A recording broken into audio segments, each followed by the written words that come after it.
안녕하세요. 11월 마지막 주 인사드립니다.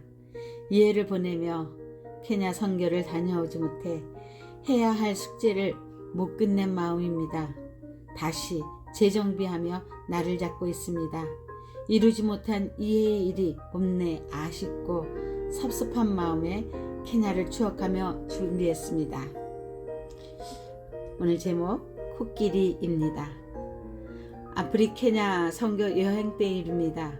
탄자니아와의 국경을 접하고 있는 마사이족의 현지 교회를 들어가기 위해서 국립공원을 통과하게 될 때 본 장면입니다.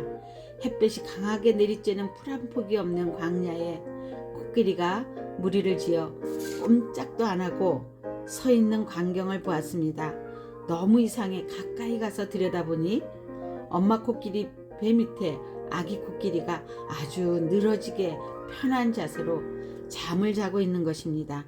그런데 그의 가족들이 그 아기 코끼리를 보호하기 위해 그 뜨거운 햇볕이 잠자는 아기 코끼리에게 비치지 않게 하기 위해 강한 햇볕 아래 각자의 정한 자리에서 자신의 몸으로 햇빛을 가리고 있는 모습을 보며 진한 감동을 받았습니다. 와, 사람보다 낫다. 나도 모르게 감탄사가 나왔습니다. 코끼리는 꼭 가족과 함께 무리를 지어 움직인답니다.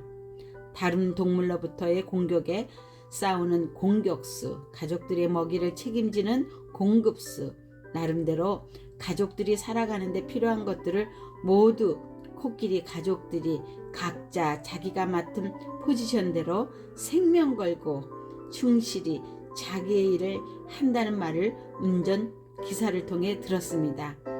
가끔 다른 코끼리 가족들을 만나게 됩니다. 코끼리의 상아뿔이 부러진 코끼리를 보게 되면 가족들을 지키기 위해 죽을 고생했구나 생각되었습니다. 생명 걸고 싸운 자랑스러운 훈장이란 생각이 듭니다. 가족을 위해 희생한 그 모습에 우린 이럴 때 감동을 받습니다. 다음날 새벽 눈 덮인 킬리만자로의 산을 좀 더 가까이 볼 수 있다는 동산에 올라가 아침 식사를 하기로 했습니다. 새벽바람이 차가워 머플러로 얼굴을 싸매고 그 위에 또 모자를 눌러쓰고 단단히 무장을 하고 차에 올라탔습니다. 멀리 보이는 눈 덮인 산봉우리를 향해 달려갈 때입니다. 내가 보기에도 나이가 꽤 들었다 싶은 코끼리 한 마리가 외로이 혼자서 열심히 걷고 있는 것입니다. 어머, 어떻게 하나? 가족들은 어쩌고 길을 잃었나? 불쌍해서 어쩌지? 함께한 일행들과 걱정하며 운전기사에게 물어보았습니다. 저 코끼리는 가족들을 찾을 수 있나요? 그때 운전기사는 내가 생각지 못한 말을 하였습니다. 코끼리의 수명이 70에서 80인데 죽기 7년이나 8년 전에 가족들과 떨어져 혼자서 죽기까지 살아간답니다. 그런데 그때까지 찾는 것이 있는데 가장 평화롭고 안전하고 아름다운 곳을 찾는답니다. 그곳을 찾게 되면 거기서 쉬면서 자기가 들어가 묻힐 땅을 끊임없이 파고 그 석에 들어가 흙으로 자신을 다 덮어 흔적도 없이 사라진다는 이야기였습니다.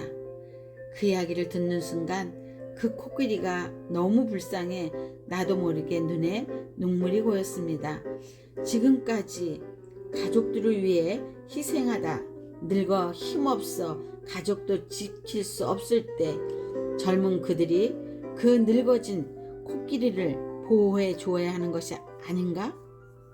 가족들에게서 떨어져 혼자 외로이 마지막을 맞이하다니 혼자 걷고 있는 그 코끼리가 가엾다는 생각이 들었습니다. 함께 간 일행 모두에게도 마지막이 슬픈 코끼리의 이야기가 마음을 숙연하게 했습니다. 일평생 가족을 위해 희생했는데 마지막에 그 가족들을 통해서 보상받을 것이 없다는 사실이 왜 그렇게 아프게 들리는지 그 외로운 코끼리를 뒤로하고 우린 동산에 올랐습니다. 가까이 보이는 킬리만자로의 산을 사진에 담으며 자연의 위대함을 또 하나님의 위대하심을 찬양하며 우린 준비한 브루스타에 물을 끓여 김치 사발면과 커피 믹스로 아침 식사를 마치고 그 동산에서 그 넓은 광야를 내려다보며 휴식을 취하고 있는데 저 지평선 끝에서 움직이는 물체 하나가 보였습니다. 자세히 보니 아까 본 그 코끼리 지치지도 않나 저렇게 열심히 걸을까. 그때 일행중 한 분이 말합니다. 너 죽을 자리 찾아간다며 뭘 그렇게 쉬지도 않고 빨리 걸으니 천천히 쉬면서 가라. 글쎄 좀 천천히 걷지. 걸을 때마다 마른 강야의 흙먼지가 코끼리에게 다 덮입니다. 집채만한 몸집을 한 코끼리 지평선 끝에서 우리가 돌아갈 때까지 멀리서 계속 걷고 있는 그 코끼리 마음에 눈에 박혀버렸습니다. 얼마나 외로울까? 얼마나 허전할까? 생명 다해 지켜준 가족들은 또 얼마나 보고 싶을까? 모든 일정을 마치고 집으로 돌아와서도 그 모습이 눈에 선하게 보이며 코끼리 생각만 해도 마음이 아팠습니다. 주님, 전 저 코끼리 왜 그렇게 슬퍼 보이는지 몰라요 하며 물을 때 내 마음에 내 생각과 다른 생각을 주었습니다. 사람의 기준으로 보고 내 눈으로 보니 그렇다. 내 생각과는 반대로 그 코끼리는 가장 행복한 시간 안에 있다. 가족에서 떠나기 전까지는 나만의 나를 위한 시간을 가져본 적이 없고 오직 가족들을 위해 희생했는데 이제 희생이 아니라 자기만의 자신을 위한 시간을 처음으로 누려보는데 자신의 행복한 시간을 위한 장소를 찾는데 그 코끼리는 슬프지 않다. 그럼 그 코끼리 가족을 그리워하며 아프게 걷는 것이 아니고 가장 자유하게 또 하나의 새로운 꿈, 평화롭고 안전하고 아름다운 장소를 찾기 위해 그렇게 열심히 걷고 있나 보다. 그렇다면 우리 사람은 왜 이걸 못할까? 오랜 인생을 살면서 가진 것이 많아서일까?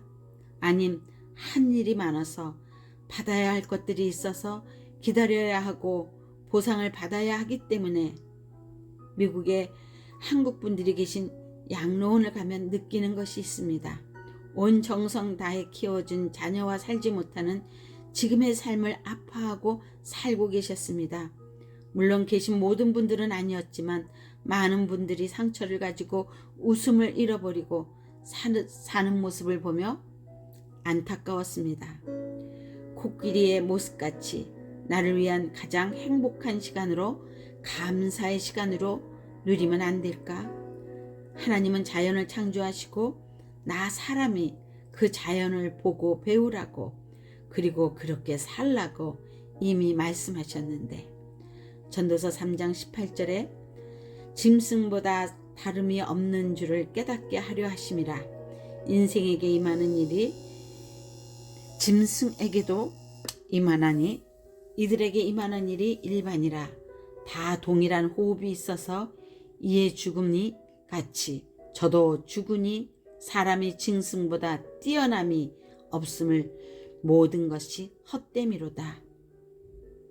그 코끼리 아직도 걷고 있을까? 아마 가장 행복한 곳을 찾았을 거야.